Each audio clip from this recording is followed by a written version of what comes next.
نحمده ونستعينه ونستغفره ونعوذ بالله من شرور أنفسنا ومن سيئات أعمالنا من يهده الله فلا مضل له ومن يضلل فلا هادي له وأشهد أن لا إله إلا الله وحده لا شريك له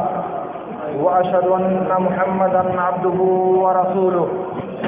يا أيها الذين آمنوا اتقوا الله حق تقاته ولا تموتن إلا وأنتم مسلمون يا أيها الناس اتقوا ربكم الذي خلقكم من نفس واحدة وخلق منها زوجها وبث منهما رجالا كثيرا ونساء واتقوا الله الذي تساءلون به والأرحام إن الله كان عليكم رقيبا يا أيها الذين آمنوا اتقوا الله وقولوا قولا سديدا يصلح لكم أعمالكم ويغفر لكم ذنوبكم ومن يطع الله ورسوله فقد فاز فوزا عظيما أما بعد فإن خير الحديث كتاب الله وخير الهدي هدي محمد صلى الله عليه وسلم وشر الأمور محدثاتها وكل محدثة بدعة وكل بدعة ضلالة وكل ضلالة في النار قال الله تعالى قل إن صلاتي ونسكي ومحياي ومماتي لله رب العالمين لا شريك له وبذلك أمرت وأنا أول المسلمين. معزز حاضرین، اللہ رب العالمین کا فضل اور اس کی توفیق ہے کہ آج کا یہ عظیم الشان دن اس نے عطا کیا. ایسی مناسبت میں جب نبی صلی اللہ علیہ وسلم کبھی خطبہ دینے کے لیے اعلان کرتے تھے تو آپ کہتے تھے من شاء منکم ان یجلس فلیجلس ومن اراد ان یذهب فلیذهب. جو آدمی خطبہ سننے کے لیے بیٹھنا چاہے وہ تشریف رکھے، اور جو جانا چاہتا ہے کسی سبب سے، کسی ضرورت کے ناطے، تو میرے نبی صلی اللہ علیہ وسلم نے اسے رخصت دیا ہے. اس لیے جو جانا چاہیں وہ جا سکتے ہیں. آج کا یہ دن قربانی اور عید الاضحیٰ کا دن ایک مقدس اور ایک بابرکت دن ہے. میرے نبی صلی اللہ علیہ وسلم نے ارشاد فرمایا افضل الایام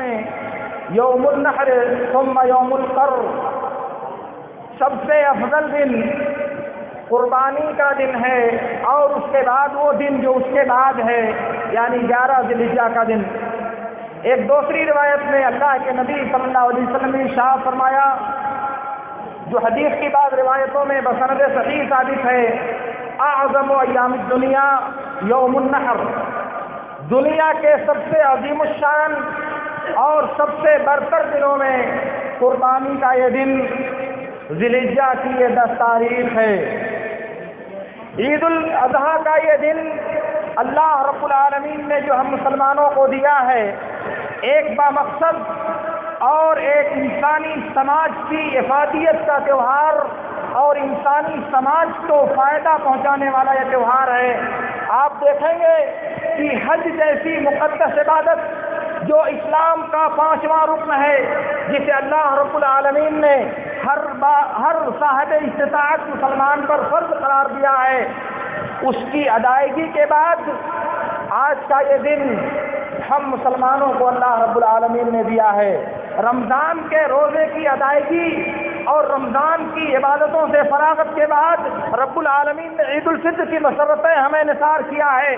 اور پھر اس کے بعد حج کے مسائل اور اس کی پریشانیوں کو جھیلنے کے بعد اللہ رب العالمین نے قربانی کا یہ دن ہم انسانوں کو عطا کیا ہے. قربانی کا یہ دن اتنی آسانی کے ساتھ اللہ رب العالمین نے ہم تک نہیں دیا، بلکہ انسانی تاریخ کا یہ دن اتنا عظیم الشان دن ہے کہ اللہ رب العالمین نے اپنے پیغمبر ابراہیم اور اسماعیل علیہ السلام کا واقعہ جہاں ذکر کیا ہے، وہاں دیگر انبیاء کا بھی تذکرہ کیا ہے. تقریباً تقریباً 8 انبیاء کرام کا تذکرہ کیا ہے ایک ہی ساتھ ایک ہی صورت میں، اور سب کے بارے میں میرے رب نے کہا ہے وَتَرَكْنَا عَلَيْهِ فِي الْآخِرِينَ، ان کے طریقے کو، ان کے منہج زندگی کو اور ان کی زندگی کے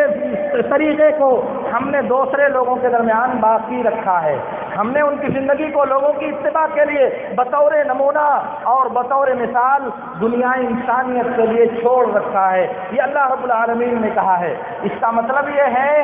کہ جو وصف اور جو خوبی اللہ رب العالمین نے ابراہیم و اسماعیل علیہ الصلوۃ والسلام کے واقعے میں بیان کیا ہے، وہی خوبی اس نے نوح علیہ الصلوۃ والسلام کے واقعے میں بھی بیان کی ہے، وہی خوبی عیسیٰ علیہ الصلوۃ والسلام کے واقعے میں بھی بیان کی ہے، وہی خوبی اور دوسرے انبیاء کے حالات میں بھی بیان کیا ہے، اور کہا ہے وَتَرَكْنَا عَلَيْهِ فِي الْآخِرِينَ۔ اس لیے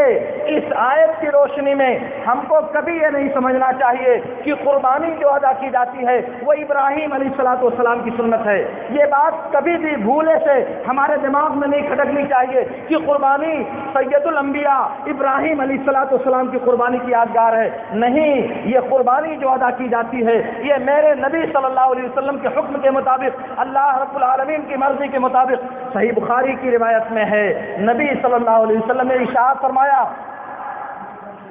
من صلی صلاتنا واستقبل قبلتنا واکل ذبیحتنا فهو مسلم۔ اور اس روایت کا دوسرا لفظ ہے ان اول ما نبدا في يومنا هذا ان نصلي ثم نرجع فننحر فمن فعل ذلك فقد اصاب سنتنا ومن ذبح قبل الصلاه فإنما هو لحم قدمه لأهله۔ تو نبی صلی اللہ علیہ وسلم نے کہا اس دن ہمارا پہلا جو کام ہے وہ یہ کہ ہم نماز پڑھیں گے، پھر پلٹیں گے اور قربانی کریں گے۔ جس نے ایسا کیا اس نے میری سنت کو پا لیا، اس نے میری سنت کے مطابق عمل کیا۔ اور بخاری کی دوسری روایت میں یہی لفظ ہے، لیکن اس میں ہے فقد اصاب سنت المسلمین، اس نے مسلمانوں کے طریقے کو پا لیا۔ تو میں عرض یہ کرنا چاہ رہا ہوں کہ آج کا یہ دن نبی صلی اللہ علیہ وسلم نے دنیا کے انسانوں کو جو دیا ہے اس میں اس بات کی تعلیم دی ہے کہ خوشی کا یہ موقع، شادمانی کی یہ فرصت اور اظہار مسرت کا یہ خوبصورت موقع جو اللہ رب العالمین نے ہم انسانوں کو دیا ہے، اس مناسبت سے ہمارے قدم میں لغزش نہیں آنی چاہیے، ہمارے تصورات میں لغزش نہیں آنی چاہیے، ہماری سوچ میں انحراف نہیں پیدا ہونا چاہیے، ہمارے طرز عمل میں انحراف نہیں پیدا ہونا چاہیے، بلکہ خوشی کے اس موقع سے اپنے جذبات کو لگام دینے کی ضرورت ہے، مسرت کے اس موقع سے اپنے جذبات پر بند باندھنے کی ضرورت ہے، خوشی کے اس موقع سے اپنے عمل پر بند باندھنے کی ضرورت ہے۔ اور اس کا سب سے بہتر اور سب سے افضل طریقہ یہ ہے کہ اپنی پیشانی رب العالمین کی بارگاہ میں ٹیک دی جائے، اپنی پیشانی کو رب العالمین کی بارگاہ میں جھکا دیا جائے۔ میرے دوستو، یہ انسانیت کا اوج کمال اور انسانیت کا انتہائی کمال ہے کہ انسانیت کی پیشانی رب العالمین کی بارگاہ میں جھک جائے۔ انسان اپنے آپ کو بندہ ثابت کرنے کے لیے اپنی پیشانی کو رب العالمین کی بارگاہ میں ٹیک دے، جھکا دے۔ اسی لیے میرے نبی صلی اللہ علیہ وسلم نے کہا، صحیح مسلم کی روایت میں ہے ان اقرب ما یکون احدکم الی ربہ وهو ساجد، بندہ اپنے رب سے سب سے قریب اس وقت ہوتا ہے جب وہ پیشانی زمین پر رکھتا ہے۔ عبودیت کا کمال یہ ہے، بندگی کی شان یہ ہے کہ انسان کی پیشانی روئے زمین پر جھک جائے، رب العالمین کے سامنے جھک جائے۔ انسان ماٹھا دیکھتا ہے اور اسے رب العالمین سے قربت اور رب العالمین سے تقرب حاصل ہوتا ہے جو عرش کے اوپر ہے، ساتوں آسمانوں کے اوپر عرش ہے، اس عرش کے اوپر میرا رب موجود ہے، اور اس سے قریب بندہ جاتا ہے، وہ جھکتا ہے زمین میں، سر جھکاتا ہے زمین میں، اور اسے اللہ رب العالمین اوج ثریا پر بلاتا ہے۔ اسی لیے اللہ رب العالمین نے میرے نبی صلی اللہ علیہ وسلم کے سب سے اشرف مقام پر، سب سے افضل مقام پر جب نبی کا تذکرہ کیا تو کہا سبحان الذی اسری بعبدہ لیلا من المسجد الحرام الی المسجد الاقصی الذی بارکنا حولہ۔ کیا مطلب؟ یہ دن وہ دن ہے جس میں رب العالمین نے نبی صلی اللہ علیہ وسلم نے تمام دنیا کے انسانوں پر، اولین اور آخرین پر، انبیاء اور رسل پر ساری مخلوقات پر اللہ رب العالمین نے میرے نبی کو برتری عطا فرمائی تھی، تفوق اور فضیلت عطا فرمایا تھا۔ ساری کائنات پر نبی صلی اللہ علیہ وسلم کو اس دن اللہ نے برتری دی تھی۔ آپ جبریل کے ساتھ سدرۃ المنتہا تک گئے، سدرۃ المنتہا سے اور آگے بڑھے۔ بخاری کی روایت میں ہے میرے نبی صلی اللہ علیہ وسلم نے کہا حتی سمعت صریف الاقلام، یہاں تک کہ لوح محفوظ میں قلم کے چلنے کی آواز مجھے سنائی دینے لگی، اتنے قریب گیا میں اللہ رب العالمین سے۔ اور اس کے بعد اللہ نے جب اس کو بیان کیا تو کہا کہ پاک ہے وہ ذات جو اپنے بندے کو لے گئی خانہ کعبہ سے بیت المقدس، شام تک، فلسطین تک۔ تو عبودیت کی صفت اس قدر نمایاں صفت ہے کہ اللہ رب العالمین نے نبی کی دوسری صفت نہیں ذکر کیا، بندگی ذکر کیا کہ بندگی جب انسان کے اندر کامل ہوتی ہے، جب بندگی بندے کے اندر مکمل آتی ہے، بندگی کا اظہار جب بندے کی ذات میں پایا جاتا ہے تو عروج و ارتقاء کی منازل طے کرتا ہے۔ آج امت مسلمہ کی جو بدتر حالت آپ دیکھ رہے ہو، سیاسی اور سماجی جو حلول آپ دنیا کے ان دانشوروں اور دنیا کے مختلف فکر کے لوگوں سے سن رہے ہو، اسی میں سے ایک ٹریجڈی سامنے آئی ہے کہ قربانی کے چمڑے کو دفن کر دیا جائے، کیونکہ دوسرے لوگ ہماری اس قربانی سے ناجائز فائدہ اٹھاتے ہیں۔ اس کی قیمتیں 100-200 نہیں، 400 600 700 تک ہوتی ہیں، مگر ہمارا استحصال کرنے کے لیے اسے 5 اور 10 روپے میں خریدا جاتا ہے۔ اس لیے اس کا مقابلہ کرنے کا طریقہ یہ ہے کہ اسے دفن کر دیا جائے۔ ایک ظلم کے بدلے میں دوسرا ظلم کیا جا رہا ہے،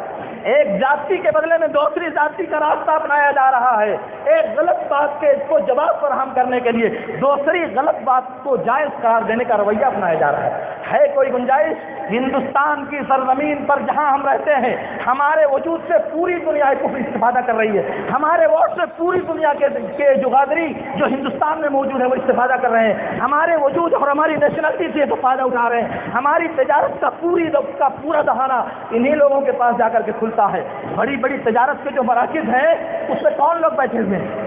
تو کیا تجارت بند کر دی جائے؟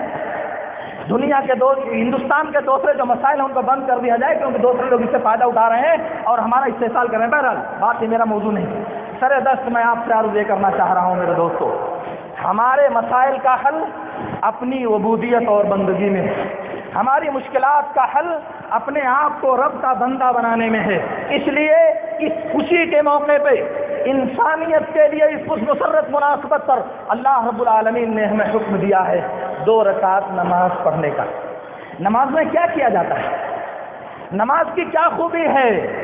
نماز میں بندے کے جذبات کو قابو میں رکھا جاتا ہے، بندے کے تصورات پر گرفت رکھی جاتی ہے، بندے کے جذبات کو کنٹرول کرنے کا ہنر سکھایا جاتا ہے اور بندے کو رب کے سامنے اپنا ماتھا رگڑنے کی تعلیم دی جاتی ہے تاکہ بندے کو یہ یاد رہے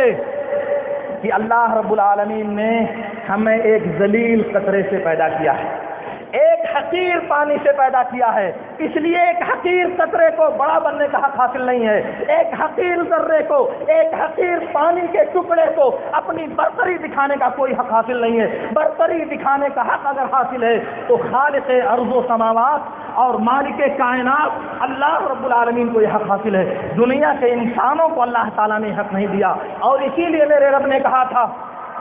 العظمت ازاری والکبریاء ردائی فمن نازعنی فی احدہما عذبتہ، عظمت و بڑائی، غرور و تعلی، یہ میری چادر اور میرا تہبند ہے، یہ مجھے زیب دیتا ہے کہ سر سے پیر تک میں غرور و تعلی کا اظہار کروں،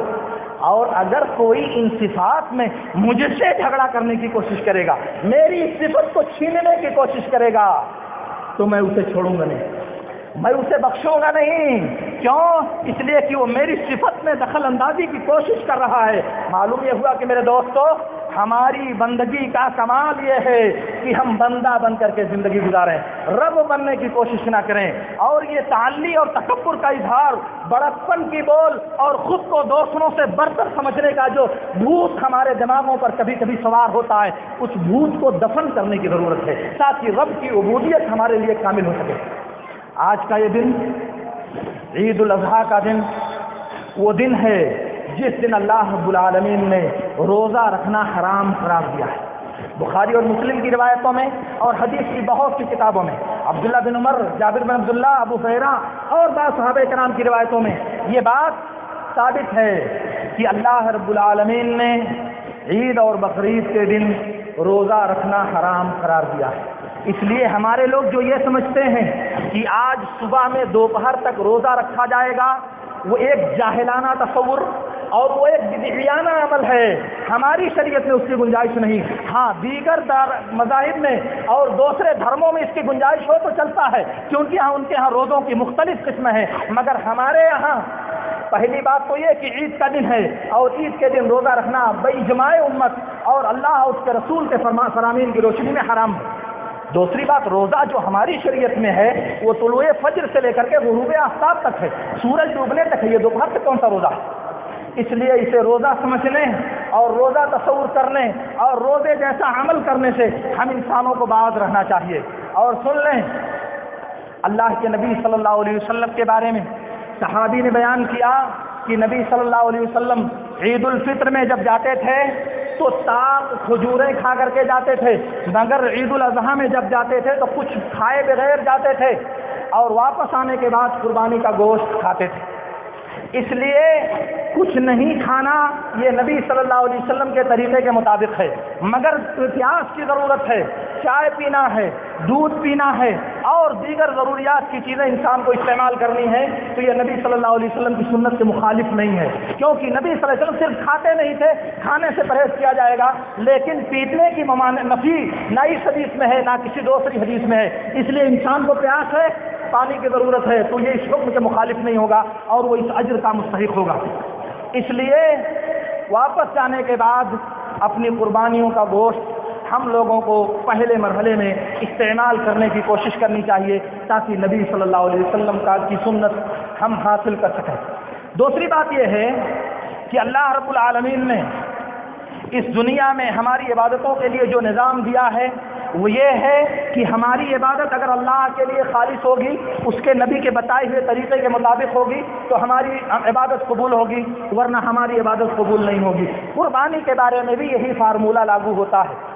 اللہ رب العالمین نے ارشاد فرمایا قربانی کے بارے میں، انما يتقبل اللہ من المتقین، اللہ قربانی تقوی شعار انسانوں کی قبول کرتا ہے، اللہ کا خوف رکھنے والے انسانوں کی قربانی اللہ تعالیٰ قبول کرتا ہے۔ اس کا مطلب کہ جو لوگ قربانی تو کرتے ہیں مگر خشیت الہی سے آری ہیں، جو لوگ قربانی تو کرتے ہیں مگر اللہ کے خوف سے بیگانہ ہیں، جو لوگ قربانی تو کرتے ہیں مگر اللہ کا ڈر ان کو چھو کر نہیں گزرا، ایسے لوگوں کی قربانی اللہ رب العالمین نے کہا کہ میں قبول نہیں کرتا۔ اسی لیے رب نے کہا تھا لن ينال الله لحومها ولا دماؤها ولكن يناله التقوى منكم، قربانی کا خون اور گوشت اللہ تعالیٰ کو نہیں پہنچے گا، اللہ تعالیٰ کو تمہارے دل کا تقوی پہنچے گا، اللہ تعالیٰ کو تمہارے دل کی کیفیت پہنچے گی۔ اس لیے میرے نبی صلی اللہ علیہ وسلم نے کہا تھا، جیسا کہ صحیح مسلم کی روایت میں ہے، ان اللہ لا ينظر الى صوركم واجسادكم ولكن ينظر الى قلوبكم واعمالكم، اللہ تعالیٰ تمہارے بدن اور تمہاری شکل و صورت کو نہیں دیکھتا،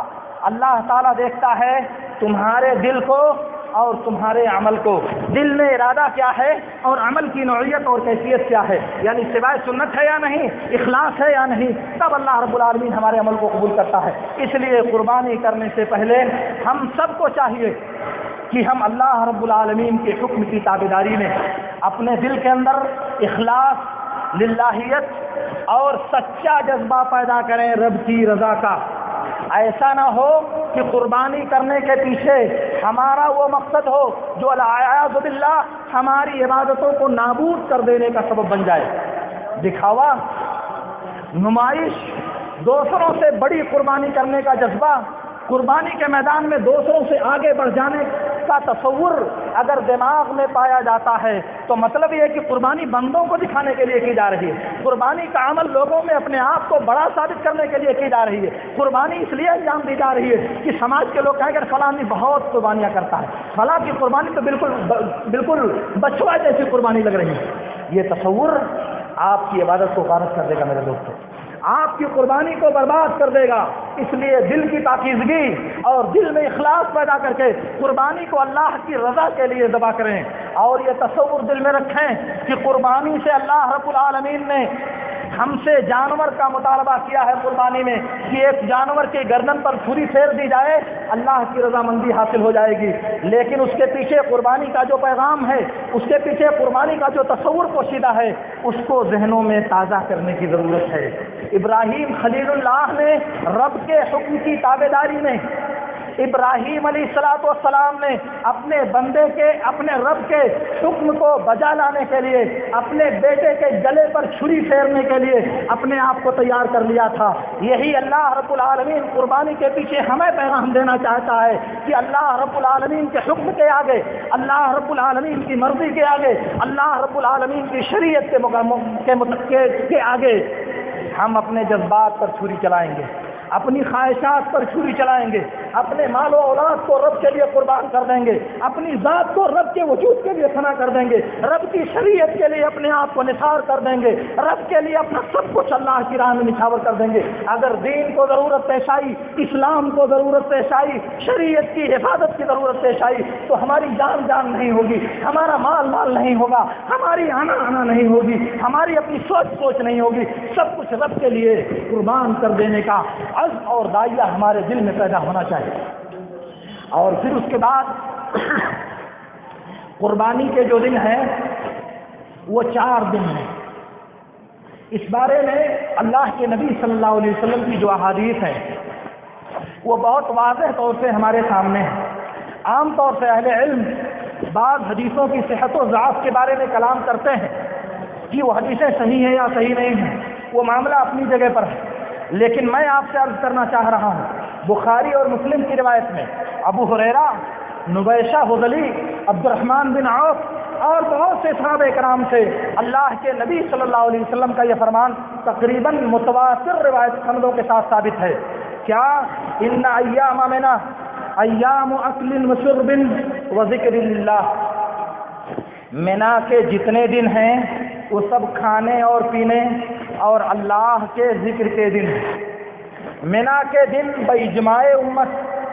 میں کہہ رہا ہوں باجماع امت 3 ہیں، 11، 12 اور 13۔ اگر آپ چاہیں تو آپ مرغی نانی کی کتاب الہدایہ دیکھیں، اگر آپ چاہتے ہیں تو ابن قدامہ کی المغنی فی الفقہ دیکھیں، اور اگر آپ چاہتے ہیں تو نووی کی المجموع دیکھیں، اور اگر آپ چاہتے ہیں تو مختصر الخرقی اور مختصر الخرشی 2 کتابیں آپ دیکھیں، آپ کو مذاہب کی ان ساری کتابوں میں یہ بات بہت واضح طور سے نظر آئے گی کہ ایام تشریق اور ایام منا ایک ہی ہیں، اور وہ ہیں 11، 12 اور 13۔ اور میرے نبی صلی اللہ علیہ وسلم نے کہا یہ جو منا اور تشریق کے دن ہیں یہ سب کے سب کھانے اور پینے کے دن ہیں اور اللہ کے ذکر کے دن ہیں۔ گویا کہ 10 ذی الحجہ کو 3 کام کیا جاتا ہے، تکبیر پکاری جاتی ہے، قربانی کیا جاتا ہے اور روزہ رکھنے سے پرہیز کیا جاتا ہے۔ تکبیر پکارنا مستحب ہے، قربانی کرنا استطاعت پر فرض ہے، اور پھر روزہ رکھنا حرام ہے۔ اور اس بات پر بھی امت کا اجماع ہے کہ یہ تینوں کام 13 کی مغرب تک مشروع ہے۔ یہ تینوں کام، تکبیر پکارنا بھی باجماع امت مغرب تک ہے 13 کی، اور روزے کی حرمت بھی 13 ذی الحجہ تک ہے۔ یہ تیسرا حکم کس دلیل سے کاٹا گیا بھائی؟ ایک ہی حدیث میں 3 چیزیں ذکر کی جا رہی ہیں، اور وہ تینوں میں سے 2 چیزیں 13 تک تو مسنون ہیں۔ ایک چیز قربانی، وہ بیچاری کتنی غریب ہے کہ اس کو پہلے ہی روک دیا گیا، کیوں روکنے کی زحمت کی گئی؟ حدیث رسول میں اللہ کے نبی صلی اللہ علیہ وسلم سے اس بارے میں دنیا کی کوئی طاقت ایک لفظ ثابت نہیں کر سکتی کہ قربانی کے 3 دن ہیں، 4 نہیں۔ البتہ لے دے کر کے ایک بات رہ جاتی ہے، اور وہ ہے عبداللہ بن عمر رضی اللہ تعالیٰ عنہما کا فتویٰ۔ انہوں نے کہا کہ قربانی کے 3 دن ہیں، اسے مالک نے موطا میں بسند صحیح روایت کیا ہے، کیونکہ مالک النافع ابن عمر یا اصول اسانید کہلاتی۔ لیکن ان کے مقابلے میں ابن عباس رضی اللہ تعالیٰ عنہ کا فتویٰ سنن بہقی کی کبریٰ میں، اور اسی طرح سے علی بن ابی طالب رضی اللہ تعالیٰ عنہ کا فتویٰ مسند بزار میں، یہ دونوں فتاوے ثابت ہیں۔ گویا کہ صحابہ کے درمیان قربانی کے ایام کی تعین میں 2 قول ہیں، ایک 3 اور ایک 4۔ اب ایسی صورت میں ہمارے پاس صحابہ کا قول دلیل نہیں بن سکتا، کیونکہ نبی صلی اللہ علیہ وسلم کا حکم ہمارے پاس موجود ہے، اور وہ یہ ہے کہ منا کے سارے دن روزہ رکھنا حرام ہے، تکبیر پکارنا مستحب ہے۔ اسی طرح سے قربانی کرنا بھی ہمارے لیے مشروع ہوگا 4تھے دن تک۔ دلائل اور بھی ہیں، لیکن مختصر طور سے میں آپ کو اشارہ کرنا چاہتا ہوں کہ ہمارے لیے اسلام نے قربانی کے 4 دن متعین کیے ہیں۔ اس لیے آپ چلیں اپنی قربانیوں کو اللہ کی رضامندی کے لیے اللہ کے حضور پیش کریں، اور اللہ سے قبولیت کے لیے دعا کریں۔ اور آپ میں سے ہر آدمی اپنی قربانی خود ذبح کرنے کی کوشش کرے، کیونکہ قربانی کے لیے وہ لمبی دعا کا جو سلسلہ قائم کیا گیا ہے وہ پیارے نبی صلی اللہ علیہ وسلم سے ثابت نہیں ہے۔ بخاری اور مسلم کی روایتوں میں جو دعا ثابت ہے، جسے انس بن مالک رضی اللہ تعالیٰ عنہ نے بیان کیا ہے کہ اللہ کے نبی صلی اللہ علیہ وسلم نے 2 جانور منگایا، جانور کو لٹایا، چھری تیز کیا، اس کے پہلو پر اپنا دایاں پیر رکھا اور اس کے بعد کہا بسم اللہ اللہ اکبر اور ذبح کر دیا۔ تیسری کسی دعا کا ذکر اس متفق علیہ روایت میں صحابی نے نہیں کیا۔ اس کا مطلب یہ ہے کہ نبی صلی اللہ علیہ وسلم نے جانور کو ذبح کرتے ہوئے صرف یہی دعا پڑھی تھی، کوئی دوسری دعا نہیں پڑھی تھی۔ اگر پڑھی ہوتی تو راوی نے اس کو بیان کیا ہوتا۔ البتہ جابر بن عبداللہ کی وہ جو روایت جو سنن نبی داؤد اور ابن ماجہ وغیرہ میں ہے، انی وجہت وجہ للذی فطر السماوات، تو وہ روایت جابر بن عبداللہ سے جس راوی نے روایت کیا ہے وہ راوی مجہول ہے۔ محدثین کی جرح کے مطابق اس کی عدالت ثابت نہیں ہے، اس لیے قواعد کے اعتبار سے وہ سند نہ حجت ہے اور نہ لائق استدلال ہے، خاص کر کے اس صورت میں جب وہ روایت اس متفق علیہ روایت سے ٹکرا رہی ہے، کیونکہ دعا بسم اللہ اللہ پر راوی بیان کر رہے ہیں اور وہ ضعیف راوی دوسری لمبی دعائیں بیان کر رہا ہے۔ میرے عرض کرنے کا مطلب یہ ہے کہ آپ کوشش کریں کہ اپنی قربانیوں کو اپنے ہاتھ سے ذبح کریں تاکہ دوہرا اجر آپ کو ملے، ایک تو قربانی کرنے کا اور دوسرے قربانی کرنے میں جو تحمل اور برداشت کا مظاہرہ آپ کو کرنا پڑ رہا ہے، کیونکہ جانور پر چھری چلانا، جانور کے گلے کو کاٹنے کی کوشش کرنا، یہ سب کے بس کی بات نہیں ہوتی، یہ عزم چاہیے، ارادہ چاہیے، عزیمت چاہیے۔ اللہ رب العالمین سے میری دعا ہے کہ اللہ رب العالمین ہمیں ان باتوں کو سمجھنے اور ان پر عمل کرنے کی توفیق عطا فرمائے۔ اللہ رب العالمین ہماری تمام عبادتوں کو اور ہماری قربانیوں کو قبول فرمائے اور ہمیں توفیق دے کہ ہماری قربانی اس کے دین اور اس کی شریعت کے مطابق انجام پائیں۔ وآخر دعوانا ان الحمد للہ رب العالمین۔ اقول لکم ما تسمعون واستغفر اللہ لی ولکم۔